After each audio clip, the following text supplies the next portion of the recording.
অনলাইনে ভর্তির পোর্টাল খোলা হলেও সংঘর্ষ এড়ানো গেল না। হাওড়ার আন্দুল কলেজে যে সংঘর্ষের ছবি ধরা পড়েছে আপনাদের সামনে রেখেছি, টিএমসিপি আর এসএফআই সংঘর্ষ কি কারণে তৈরি হয়। যদিও অনলাইনে ভর্তির পোর্টাল খুলেছে আর সেই দিনই সংঘর্ষ ভর্তির ফর্ম ফিল আপকে ঘিরে। প্রথমে পড়ুয়াদের জন্য ফর্ম ফিল আপ সহায়তা কেন্দ্র খোলে টিএমসিপি, পাল্টা রাস্তার উল্টো দিকে ক্যাম্প খোলে এসএফআইও, আর তারপরেই বচসায় জড়ায় টিএমসিপি এসএফআই।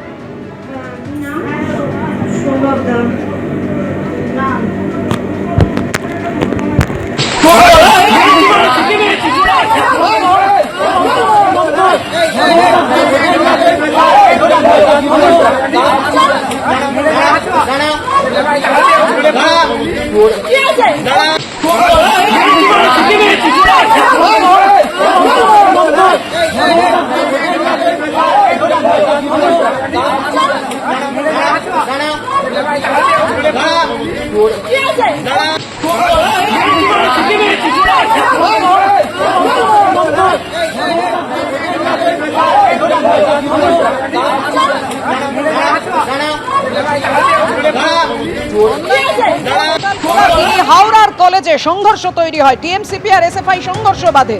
ভর্তির ফর্ম ফিল আপ ঘিরে টিএমসিপি এসএফআই সংঘর্ষে সেই ছবি আপনাদের সামনে রেখেছি।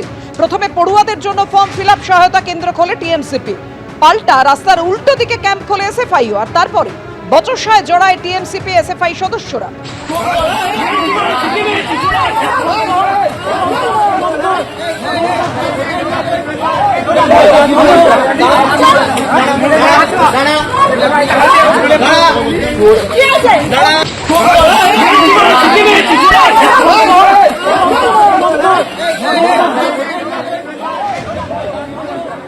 আমরা আন্দুল কলেজের উল্টো দিকে আজকে আমরা ক্যাম্পটা যখন করছিলাম তখন তৃণমূলের গুন্ডা বাহিনী এসে সেই ক্যাম্প ভাঙচুর করে। আমরা বিনামূল্যে যখন করছি, ওরা উল্টো দিকে ওরা টাকা নিয়ে ফর্ম ফিল আপ করছিল, সেটা ওদের সহ্য হয়নি। কারণ আমরা আমাদের বিনামূল্যে যদি আমরা ক্যাম্পটা করছি, ছাত্রছাত্রীদের সুবিধা দিচ্ছি এবং ছাত্রছাত্রীদের সংখ্যা যেই আমাদের বেশি হয়ে যায়, তৃণমূলের গুন্ডা বাহিনী এসে এই ক্যাম্পটা ভাঙচুর করে। এটা আমরা 3:45-র সময়, 3:30 থেকে 4টের মধ্যে এই ঘটনাটা, ওই 3:30 নাগাদ করে। এসএসসি নিয়োগ বিজ্ঞপ্তির প্রতীকী কপি পুড়িয়ে বিক্ষোভ চাকরিহারাদের। ফের বিকাশ ভবন অভিযান চাকরিহারাদের। পরীক্ষায় বসতে চান না এই চিঠি নিয়ে বিকাশ ভবনের যোগ্য চাকরি প্রার্থীরা। চিঠি না নেওয়ায় বিকাশ ভবনের সামনে বিক্ষোভ যোগ্য চাকরিহারাদের। সোমবার থেকে চিঠি নেওয়া হবে জানালো বিকাশ ভবন।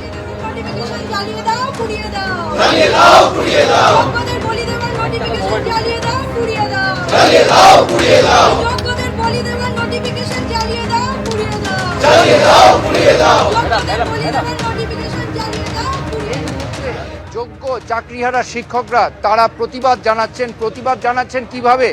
এই যে এসএলএসটি বিজ্ঞপ্তি হয়েছে, সেই বিজ্ঞপ্তির একটি প্রতীকী ফর্ম নিয়ে তারা জ্বালাচ্ছেন। তারা বলছেন যে রাজ্য সরকার এই যে বিজ্ঞপ্তি করেছে, সেই বিজ্ঞপ্তি তারা কোনোভাবে মানছেন না। রাজ্য সরকারের এই পদক্ষেপ বেআইনি বলে তারা দাবি করছেন। একদম যেখানে অনশন মঞ্চের পাশেই তারা একদম এই আগুন জ্বালিয়ে প্রতীকী বিজ্ঞপ্তি জ্বালাচ্ছেন এবং তাদের বক্তব্য রাজ্য সরকার কোনোভাবে তাদেরকে এই যে নতুন বিজ্ঞপ্তি হয়েছে তাদেরকে চাকরির আবেদন করতে বাধ্য করতে পারেন না। ক্যামেরায় ভগবান শাহর সঙ্গে ঝিলম করঞ্জয়, এবিপি আনন্দ, বিধাননগর। যে নোটিফিকেশন পাবলিশ করা হয়েছে সেই নোটিফিকেশন অনৈতিক, আমাদের সঙ্গে প্রতারণা করার নোটিফিকেশন।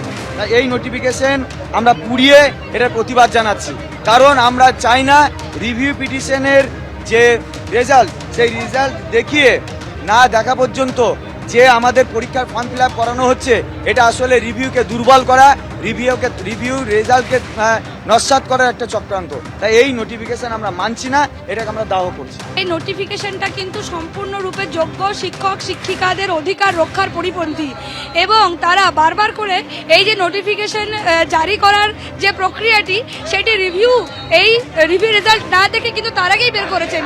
যেখানে আমাদের একটা কোর্টে আইনি প্রসেস চলছে, সেই প্রসেসটি সম্পূর্ণ হওয়ার আগেই তারা কিভাবে নোটিফিকেশন বের করে।